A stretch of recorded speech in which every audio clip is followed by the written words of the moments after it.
Hey everyone, just a little disclaimer for Poop Month. If it wasn't already clear, we will be discussing poops and farts in depth throughout this month. So you have been warned. Also throughout this month, we will be referring to poop as stool or feces. These terms will be used interchangeably. It basically means the same thing. Oh, and one last disclaimer pertaining to mildly explicit language, we will also be calling it shit. Thank you.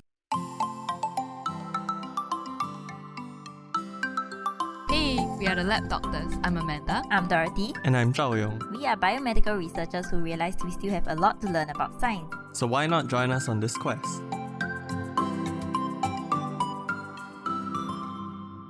Hey everyone, welcome back to the podcast. On our special Poop Month Today in Science episode, we will be talking about poop transplants, ancient poop gut bacteria, and farts. If you missed it, Today in Science episodes are the ones where we talk about anything science related. And man, there is so much science involved in human feces. Poop month. Poop month. Okay, so one of the first things that we were talking about ever since we even started discussing Poop Month was poop transplants. Poop month. So I don't know if you all have heard of poop transplants. Yeah, we have heard it. Like few years back, I think it kind of started. Yeah. Okay, so it's actually not from a few years back. Huh? It apparently originated in ancient Chinese medicine over 1,700 years ago. Of course, it's ancient Chinese medicine. Of course, ancient Chinese. Yeah. Oh my goodness. Okay, so here's the thing. It involved drinking a liquid suspension of someone else's feces. Drinking? But science and medicine has come a very long way from this risky technique. Oh yes, thankfully. With modern day fecal transplants being sterile and safe. Wait. Why drinking? Why? It's Maybe like chocolate milk, actually. Wouldn't the bacteria die in your stomach? Why? Oh, I don't know. Maybe some bacteria can survive, I don't know, that path. Oh, But okay. I guess we'll talk about it a bit more. Okay, so poop transplant, or sometimes it's also referred to as fecal microbiota transplants, or FMT for short. So just briefly, I will go through the why and the how of fecal transplants in this episode. Fecal transplants are mainly done to restore the gut microbiome and has been widely studied in the treatment of C. difficile infection. So it's basically this bacterial infection where the bacteria colonizes your gut. Okay. And it actually causes severe colon inflammation and can even lead to death. So it's quite serious if untreated. Okay. So the thing about it is you can use antibiotics to treat it, but apparently I think about 20% of the people who have this infection, even though they take antibiotics, they will get recurring infections. So these transplants have actually been shown to have a 90% cure rate. Right. In a small-scale study. So these transplants have also actually been studied in other gastrointestinal conditions because we're all talking about restoring the gut microbiome, right? Right. Such as inflammatory bowel disease, irritable bowel syndrome, and ulcerative colitis. Okay. It has even been studied for weight loss, where 2 studies in mice, so no studies have been done in human, but 2 studies in mice showed reduced inflammation and improved metabolism. So some scientists actually suggest that fecal transplant may eventually treat other conditions like diabetes, hay fever, arthritis, autism, asthma, and even mood disorders such as depression. Ooh. So that's how important they believe gut health is. Okay. So that's crazy, right? There's so many diseases and conditions that people think fecal transplants can solve. But Okay. this is all early stage and not much studies have been done in these other conditions. Right. Oh yeah, but I guess it might be a bit confusing, right? Like how come people want to transplant this gut microbiome or Yeah. other people's feces into another person? Yeah. So I guess a bit of a background on it is that the gut microbiome or the bacteria that's present, recently there have been studies to show that this microflora is important for many facets of health. The bacteria is actually symbiotic with us, so we provide it with nutrients. It also provides us with certain vitamins or regulators that regulate our body. So why people started transplanting this is because they realized that some people with all these different conditions that Amanda mentioned just now actually have a weak microbiome or a very limited microbiome. So by maybe something's lacking. Yeah, exactly. Yeah. So when they transplant another person's microbiome that actually has a lot more diverse microorganisms present, then it actually helps improve health. Yeah, and gut health is very important as well for nutrient absorption. So if you think about it, if you're not absorbing the right nutrients or enough of the right nutrients, then it affects the rest of your body, not just physically, but even mentally. So as they said, even mood disorders, they are thinking it can be treated with fecal transplant. Yeah. It's crazy. Yeah. Okay, so now for the how. So stool or poop is collected from healthy human donors. So the donors will actually undergo various tests to check for hepatitis, HIV, and other conditions because you don't want to pass anything dangerous to the recipient, right? Right. Yeah, So on top of that, their stool will also undergo more tests to check for any signs of dangerous pathogens or signs of underlying conditions. And now that there's a pandemic, they actually also check for SARS-CoV-2 because you don't want to pass COVID through poop transplants, right? Right. Definitely. Yeah, so that's one of the things. Actually, fecal transplants have been very affected by the pandemic, but we won't get into that here. Okay, so now we have the poop, right, from the healthy donors. So depending on the procedure, it will either be made into a liquid solution or dried into a grainy substance. Of course. Okay. I remember like we watched a video on poop transplant therapy before. Do you remember? Yes. And then like basically During then lunch, I don't know no what. less. It was like liquid shit and then they put it into the fridge because they need to like, you know, prevent it from spoiling or something. It was beautiful. And just imagine you open a fridge with shit everywhere. This is what we talk about during lunch, just FYI. Yes. No, but it's crazy Okay, how so- people think about all these things, isn't it? Yeah, it like who will be is. like, oh, like, I'm gonna take my shit one day and then like put it into Yeah, stuff. exactly. Drink my shit. Drink my poop today. It will help you. Exactly. To think we flush it down the toilet when Yeah, it when can it- be so Like, useful. Can you imagine in the future where people are like, oh, my shit is top class, people are actually like selling Yeah. Pay me to. I have a crazy theory. Maybe like last time, because they don't have toilet bowls, right? So they just shit on the floor. I mean, not shit on the floor, maybe like in the grass or something. Maybe someone fell into it and then like they recovered from something. I don't know. Why did they start?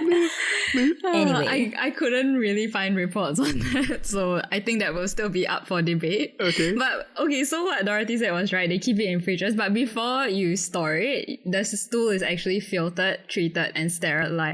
Right. So Ooh. prior to administration, that's why it's more sterile and safe nowadays. Right. Compared to last time. For sure. Okay, so liquid stools are used in fecal transplant when it is delivered directly into the large intestine Right. via a colonoscopy. Oh. So basically a tube is pushed up your anus through the rectum and into the entirety of the large intestine. And then as you withdraw the tube, it actually deposits the transplant into your intestine. Like it basically just sprays your colon with Yeah, with the yeah, liquid pretty stool. much. Right. So you can also deliver it through your rectum via this method called an enema, but Right. it's less invasive than colonoscopy. Basically, you just the fluid is just injected into the colon. You don't have to push a tube through your entire large intestine. Right. Okay, so the last two methods that I'm going to talk about is either it can be delivered to your stomach via a nasogastric tube from your nose to your stomach, and eventually it will lead to your intestines. Right. So I'm not sure whether it stops at the stomach because you know, Zhao Yong, you were mentioning just now whether the stomach would just destroy everything. Yeah. So yeah, I'm not really sure, but it's specifically called nasogastric tube. So I'm assuming it stops at the stomach, the tube, I mean. So maybe it survives. I don't know. Right. Okay, so but then there's the newer method, I think one of the newest method, which involves swallowing pills containing a stool preparation, and it is obviously the least invasive. So you're literally eating poop. Eating shit. Yeah, pretty much. Oh my goodness, it's quite crazy. So the fecal sample is actually encased in a pill that has a casing designed to break down in the gut and only in the gut. Yeah. So it is safe for digestion and has no taste or smell. I must note, but I don't know how sensationalized this is. There was one death. I think that's what is either slowing down the FDA approval or something. But basically they found that the donor had this bacteria or pathogen or something that is resistant against a lot of antibiotics. Right. So the recipient actually died from an infection because the antibiotics didn't work. Yeah, I think that was the only case that I could find. So, but then, so after that, they started testing for this pathogen, which to my mind, I was thinking, why didn't they test it before? But yeah. Maybe they did, So- but the tests aren't sensitive enough sometimes. So I think the more studies they do, it's definitely getting safer and safer. But I think you guys, or maybe we are maybe one of the few people who would actually say okay to this. I don't think a lot of people, like the general population, I don't think they would be very okay with. Really? True. I think I don't think so. Oh, okay. Can y'all tell not us? yet. Can the audience, I mean. No, but if it is something that helps you with a certain disease that you have, it's just like some type of treatment or therapy, It's like taking multivitamins though. Yeah, Don't you yeah, think? exactly. Yeah, but I wouldn't take it on a daily basis. I'll only take it when the doctor says you need yeah, it, yeah. I guess. Yeah, exactly. Yeah. No, I just want to ask which method would you prefer of poop transplant? Oh, spraying Oh, into for my sure the colon. pill. Oh my goodness. Spraying it into my or colon. So the enema, Yeah, as in, not the colonoscopy. I think colonoscopy is very painful as well. is it? But you'll be under anesthesia, Yeah. what? Yeah, but you have to constantly go through anesthesia. I mean, how feasible is Wait, that? you mean it's not a one-time thing? Oh, so the 90% cure rate, that study, Yeah. it's among patients who receive multiple transplants. Oh, Oh, Yeah. that changes things. I would then eat the pill. actually, I'm still fine with the spraying it into my colon. I feel like that's the most direct method, It's like nothing can go wrong. Yeah. Okay, we have a taker for each choice, Amanda. Pill, for sure. I mean, Oh, yes. It's easier. Just prescribe it to me. I don't need to go hospital. Yeah, okay, true. and There's you can the take it at logistics home. of it So all. if I have to take it every week, I don't want to get anesthetized every week, Yeah. Yeah, I True. don't want something shoved into my asshole every week. It sounds painful. It is painful. That's why you have to get anesthesia. Oh, yeah, that's true. Well, I guess if it helps. Yeah. Okay, anyway, speaking of gut health, is it something new or has gut health been important all along but we're only thinking about it now? Yeah, so Clearly not 17,000 years. I mean, 1700 years ago, they already used it. True, but not everywhere. yeah. But well, it's not so much people have been actively eating poop or spraying poop at other people's butts. But recently there was this very interesting study that Dorothy found that talked about this this analysis of ancient poop called, there's actually a term for ancient poop called paleofeces. So, paleo because paleontology, and then feces because poop. So paleofeces. Yeah. So recently Thanks. there's this very large scale, very new assembly of microbial genomes from 8 authenticated human paleofeces that they believe existed from 0 CE or common era to about 1000 CE. So C is the same as AD. So basically it's just the year 0 to year 1000. I have a question. So it's poop that has been preserved throughout the years. Don't poop just disintegrate? No. I Yeah, don't- so it's crazy because there's also fossilized poop. Like there's like fossils of people. There's also fossilized poop. Yes. So these are fossilized Wow. poop that they excavated. Yeah. Wow. Yeah. So from all these 8 poops were found in southwestern USA and Mexico. And basically what they found was that there were 181 genomes that were constructed from this assembly, of which 39% of the genome found were previously undescribed in our known databases of the gut microbiome. So what is interesting is that these samples were also more similar to non-industrialized humans versus industrialized humans. So even in the modern era, so like people who live in generally non-industrialized areas, so like farming or like in what's that term? Aryan? No, not Aryan. Aryan is the Hitler. What's that? Non-urban? Rural? No. There's the Is it term rural? Mormon? Wait, Mormon? No, it's not Mormon. It's the thing Mormon that we were is taught. different. Amish? Is it Amish? Yeah, Amish. So non-industrialized populations like the Amish. So all these paleo poops were more similar to those areas. So what is interesting about all of this is that the profiles actually have lower abundance of bacteria that is antibiotic resistant and also have less mucin degrading genes. Yeah. Which makes sense, the antibiotic resistance part. Yeah, right? exactly. I mean, there Yeah, wasn't as yeah. much antibiotics then, so you wouldn't develop resistance. Yeah. Or you wouldn't pass on the resistance as well. Yeah. Exactly. Yeah. So why they study this is because they kind of want to map out like when humans' gut microbiome actually diverged and why it became less diverse. So basically, they found that there were this 39% of genes that they identified that were completely new. Basically means that they never existed in modern humans. And that means that we actually have a much lower diversity of the gut microbiome compared to humans in the past. And so when you have a more diverse gut microbiome, usually that means you also have slightly better health. And so they are trying to find out why that is and what exactly caused this and can we reverse it. So there are many theories, like is it the processing of food that made it cleaner? Is it antibiotics that killed off a lot of these bacteria that might actually be beneficial to us? Or is it like, generally cleanliness is like way higher obviously now in 2021 compared to 0 to 1000 CE. So that's why they wanted to find out and do all these things. It's not like scientists are crazy and we just want to play with ancient poop. You know? And this one other very interesting researchy thing that I feel like we don't really think about it because it's already inbaked in our research minds, which is ethics. And you know how if we research on human remains or anything that's human based, there's a lot of ethics involved with it. But human feces apparently isn't considered human remains under US law. So basically you can just take anyone's poop and do research on it and it's completely fine. Yeah. So I mean, they can't regulate everything. They have to distribute resources. no, but in a sense, I guess. it makes sense to me, as in technically by the definition of the word, they are human remains.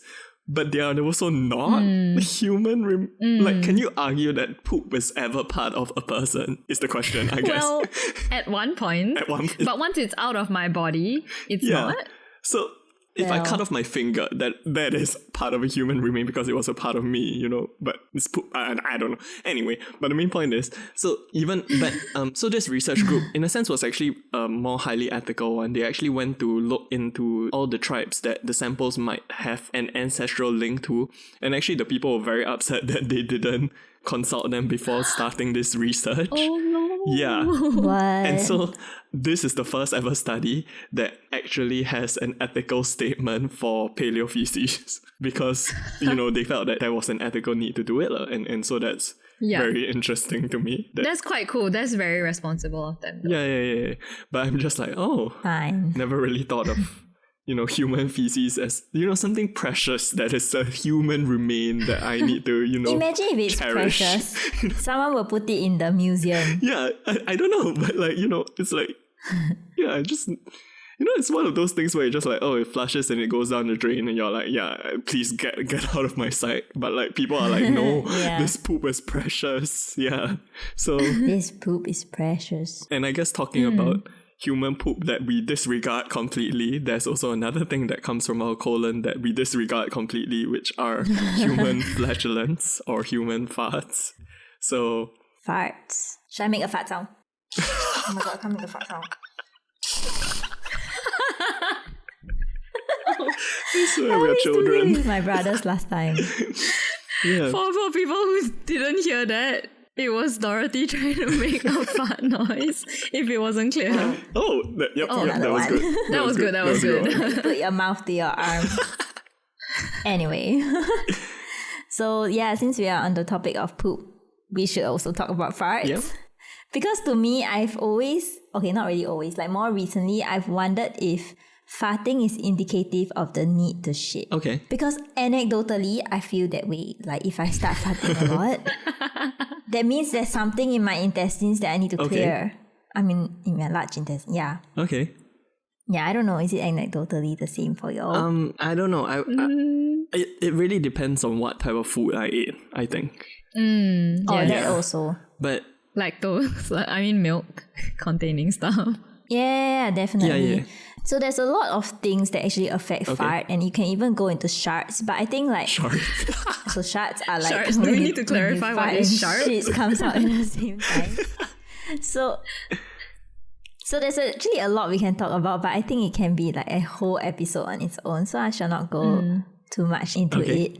But basically, like I just was quite interested in this, and I always thought that like why I would fart more before I need to take a dump is because the things or like maybe bacteria or whatever food remains that's in your feces get broken down by bacteria to release gas. And sometimes I also feel that the fart is smellier because it mixes with the shit. Yeah. Like that's why. And I don't know if this is true, so I went to read it up. And apparently it's quite true that you're likely to fart more before you need to shit because the muscles in your intestines are actually stimulated for bowel movement. Right, yeah. Also, if there are undigested carbohydrates, bacteria in the colon break down these carbohydrates into hydrogen and CO2.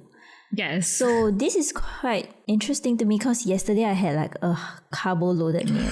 I had like rice and potato at the same time. And today I was like very gassy and bloated. So I was like, oh, that's interesting. Like maybe because I have too much carbohydrate, not all is digested. That's why I have a lot of gas. Oh. But did it I translate don't know, I'm going to to take note. poop? Oh, yes. I went to force it out because it was uncomfortable.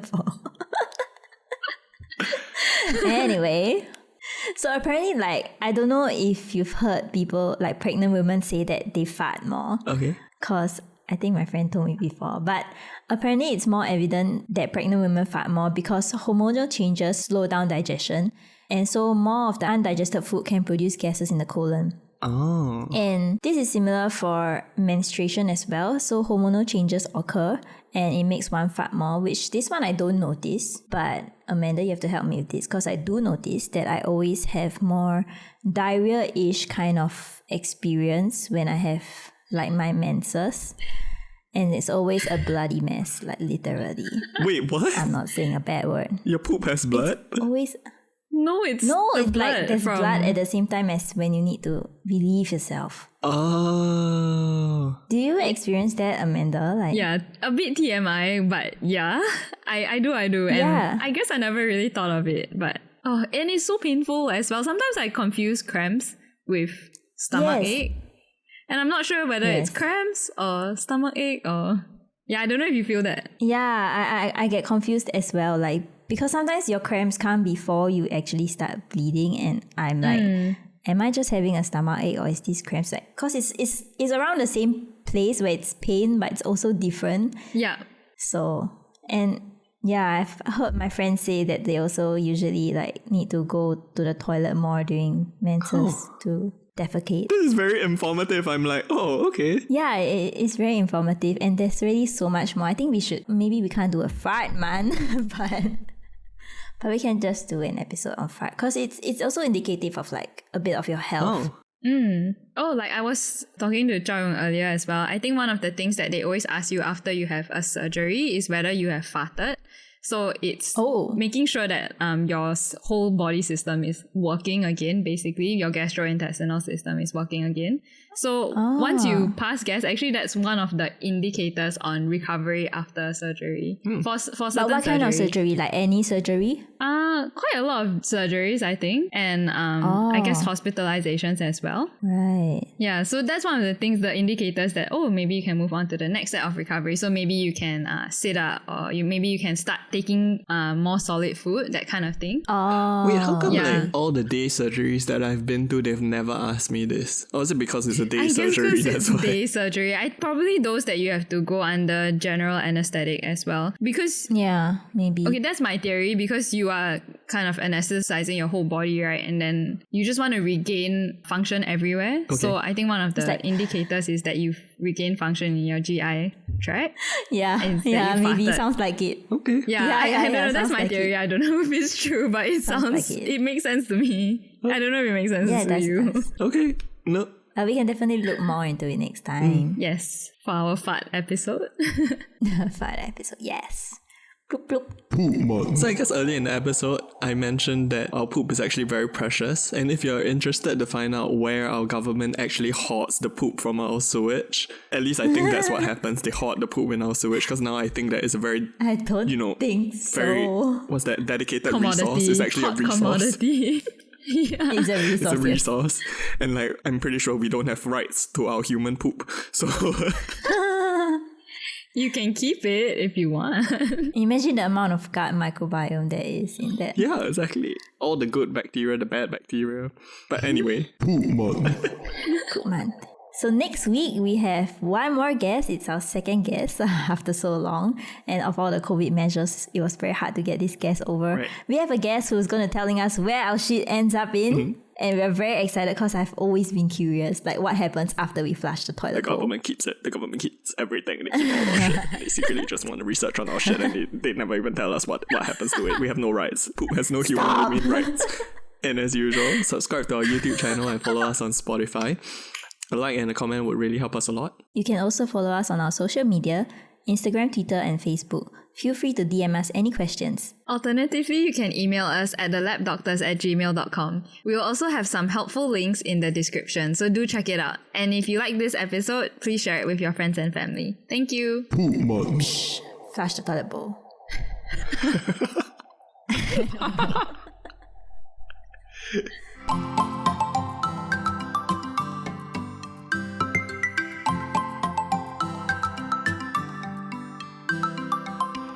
Poop month.